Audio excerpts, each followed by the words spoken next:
থেকে মোকাবেলা করা সহজ হবে। তাই আমরা পত্রিকার পাতায় দেখি যে বাংলাদেশের বিশেষ করে ঢাকা শহরের যে বাতাস সেটি বিশ্বের মধ্যে সবচাইতে যে খারাপ শহরগুলো তার একটি দুটির মধ্যেই উঠানামা করছে।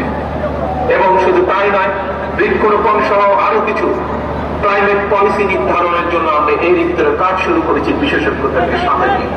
আমাদের লক্ষ্য থাকবে একটি নির্বাচিত সরকারের মেয়াদ যখন 5 বছর, 5 বছরের পরে 5 বছরের ভেতরে 25 থেকে প্রায় 30 কোটি বৃক্ষ রোপণ করা, এবং একই সাথে লক্ষ্য থাকবে সামগ্রিকভাবে দেশের যে তাপমাত্রা সেটি 2 থেকে চেষ্টা করা 3 ডিগ্রি পর্যন্ত কমিয়ে নিয়ে আসা। প্রিয় ভাই বোনেরা, গণতন্ত্র পুনঃপ্রবর্তন করে স্বাধীনতার ঘোষক রাষ্ট্রপতি জিয়াউর রহমান এই দেশে উন্নয়ন উৎপাদনের রাজনীতি চালু করেছিলেন। Father of democracy Begum Khaleda Zia দেশে নারী শিক্ষার প্রসার ঘটিয়েছিলেন।